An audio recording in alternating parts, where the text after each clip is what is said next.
Assalamualaikum warahmatullahi wabarakatuh. Alhamdulillahirabbil alamin wassalatu wassalamu ala asyrafil anbiya'i wal mursalin wa ala alihi wa sahbihi ajma'in.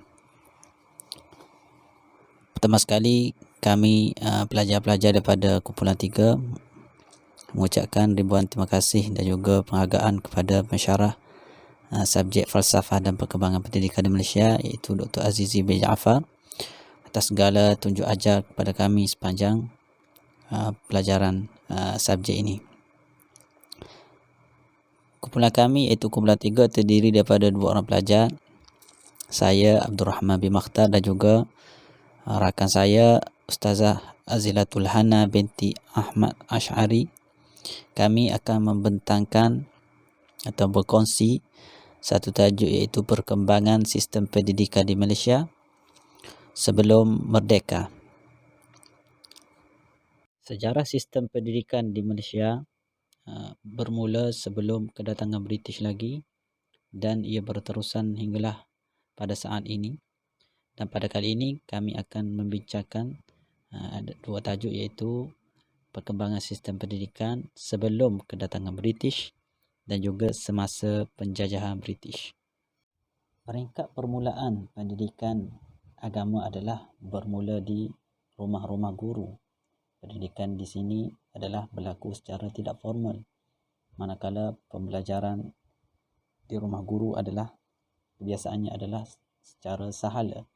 Ia berlaku selama tiga kali sehari, dan antara subjek ataupun madah yang diajar di rumah guru adalah subjek Al-Quran, pengajian Al-Quran, fardu ain, rukun Islam, rukun iman dan juga jawi. Setelah mana sistem pendidikan di Malaysia berkembang, maka institusi seterusnya setelah rumah-rumah guru adalah di masjid, surau dan madrasah. Ini kerana pertambahan bilangan pelajar menyebabkan ruang terhad. Di masjid ataupun surau dan juga madrasah ini, pelajar-pelajar diajar dengan subjek Al-Quran, fardu ain, rukun iman, rukun Islam dan juga penulisan jawi. Pelajar-pelajar yang telah mahir belajar di institusi ini, mereka seharusnya berkhidmat menjadi imam di masjid kampung masing-masing. Seterusnya, institusi ketiga adalah sekolah pondok. Ia dikatakan muncul pada awal abad ke-20 di Tanah Melayu. Sekolah pondok dikatakan berasal dari Patani, selatan Thailand. Kelantan adalah merupakan negeri pertama yang mewujudkan sistem pengajian pondok. Antara pondok-pondok yang terdapat di Kelantan adalah Pondok Tok Pulai Condong, Pondok Tok Bacok, Pondok Haji Abdul Malik dan juga Pondok Kubang Pasu. Sistem pendidikan pondok adalah salah satu pendidikan yang tidak formal. Ianya dipercayai berkembang selari dengan penyebaran agama Islam di rantau ini pada abad ke-14. Pendidikan pondok diperkenalkan oleh pedagang Arab dan India yang beragama Islam dengan menubuhkan beberapa sekolah-sekolah pondok di negeri-negeri di Tanah Melayu. Pengajian yang tidak formal ini biasanya dijalankan ataupun dilangsungkan di surau-surau dan madrasah. Antara pengajaran dan pembelajaran yang diajar di pondok adalah pengajian Al-Quran, tajwid, hadis, tafsir, fiqh, tauhid dan sebagainya.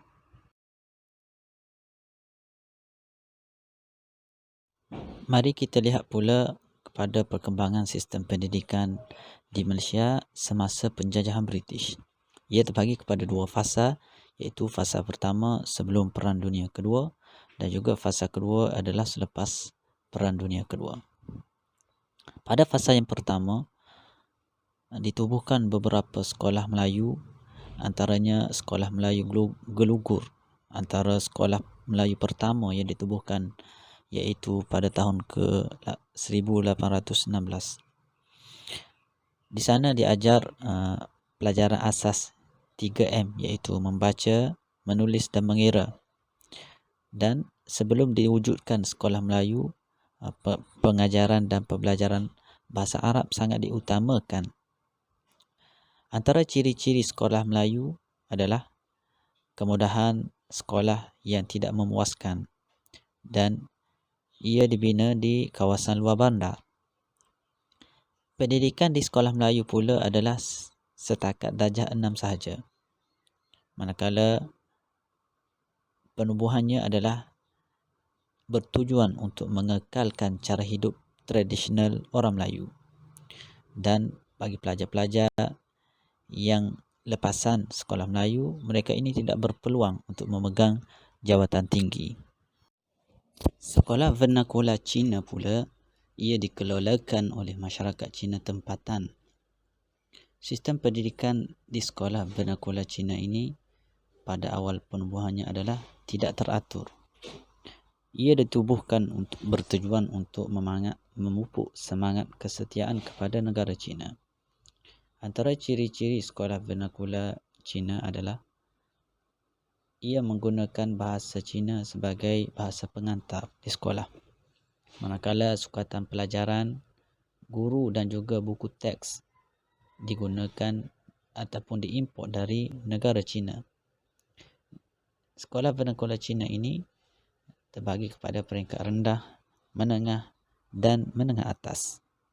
Seterusnya kita lihat pula sekolah Vernakular jenis India yang ditubuhkan pada era penjajahan British. Sekolah Vernakular India ini ia dibina di kebanyakan kawasan-kawasan ladang dan juga estet. Penubuhannya adalah bertujuan untuk mengekalkan anak-anak pekerja estet dan juga ladang supaya kekal menjadi buruh di ladang setelah mana mereka menamatkan pelajaran. Ia dibina oleh majikan dan juga mubalik Kristian. Antara ciri-ciri sekolah jenis India adalah ia menggunakan bahasa Tamil sebagai bahasa pengantar di sekolah. Manakala sukatan pelajaran dan juga buku teks adalah diimport dari negara India. Di sekolah Vernakular Cina hanya menggunakan ataupun hanya setakat peringkat rendah sahaja. Sekolah ini dibina oleh kerajaan atau membalik Kristian dan ia telah mendapat perhatian daripada pihak British. Tujuan penubuhannya ialah untuk memenuhi keperluan pentadbir British. Sekolah yang pertama dibuka ialah Penang Free School yang mana ia telah dibina pada tahun 1816. Kita lihat pula kepada ciri-ciri sekolah Inggeris. Ciri-cirinya ialah bahasa Inggeris sebagai bahasa pengantar. Ia terbuka kepada semua kaum dan terdapat sekolah rendah dan juga menengah. Manakala pelajar Melayu, India dan Cina tidak seimbang. Sebagai tambahannya, sekolah ini telah mewajibkan golongan bukan Islam mempelajari bahasa Kristian. Seterusnya kita beralih pula kepada perkembangan pendidikan pada fasa yang kedua, iaitu selepas Perang Dunia yang Kedua sekitar tahun 1946 hingga 1957. Pada fasa kedua ini, sistem pendidikan telah mula berubah di mana wujudnya sekolah rendah dan menengah. Ketiga-tiga kaum Melayu, Cina dan India telah diasingkan dari segi pendidikan. Dasar pecah perintah juga telah diwujudkan, iaitu orang-orang Melayu diajar untuk mempelajari ilmu hisab dan juga nilai-nilai murni. Anak-anak raja pula diajar supaya fasih berbahasa Inggeris. Seterusnya orang India. Golongan ini diajar sama seperti orang Melayu tetapi selama 6 tahun sahaja. Seterusnya mereka dipaksa menjadi buruh di ladang. Manakala orang Cina pula, mereka diberi kebebasan untuk menubuhkan sekolah sendiri di mana kurikulum mereka diambil daripada negara Cina.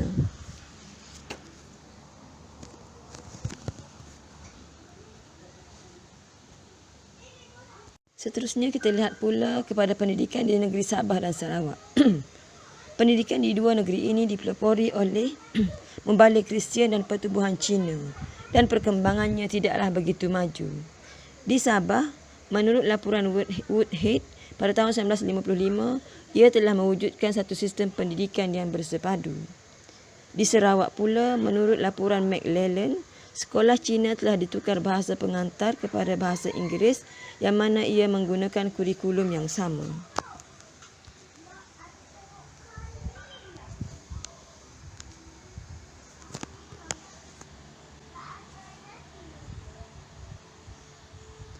Kita beralih pula kepada penyusunan rancangan pendidikan di Tanah Melayu. Antara rancangan yang telah disusun ialah yang pertama, rancangan Cheesman. Pihak British cuba menyusun semula sistem pendidikan di Tanah Melayu di bawah rancangan Cheesman. Ia bertujuan untuk membaiki sistem pendidikan dan menyatukan aliran yang berlainan dalam sukatan pendidikan. Rancangan ini ditolak kerana hanya menumpukan peringkat rendah sahaja. Berikutan masih terdapat peringkat menengah masih dibentuk mengikut aliran bahasa ibunda masing-masing. Rancangan yang kedua ialah penyata Barnes. Orang-orang Melayu telah mendesak supaya sekolah-sekolah Melayu diperbaiki dan ini telah mewujudkan sebuah jawatan kuasa yang diketuai oleh L.J. Barnes. Hasil daripada rancangan ini, pendidikan bercorak kebangsaan telah dibentuk. Hanya satu corak sekolah rendah sahaja telah dibuka, iaitu sekolah kebangsaan. Ia dibuka untuk semua kaum.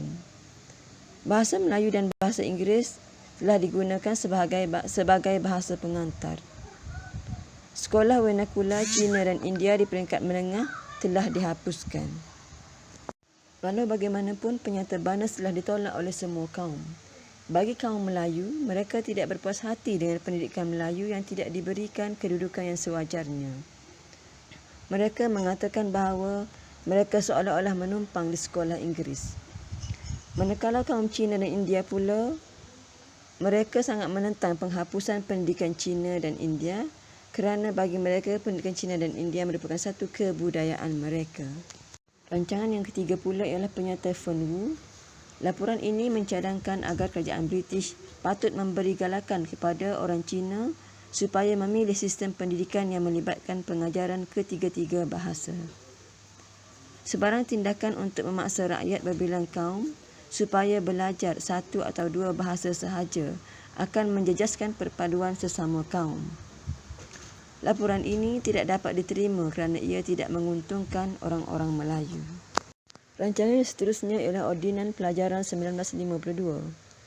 Dua jenis sekolah kebangsaan telah ditubuhkan, iaitu sekolah yang menggunakan bahasa Melayu dan sekolah yang menggunakan bahasa Inggeris.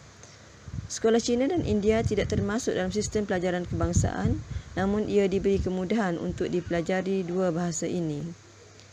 Bahasa Inggeris diajar dari darjah 1 di sekolah yang menggunakan bahasa Melayu sebagai bahasa pengantar.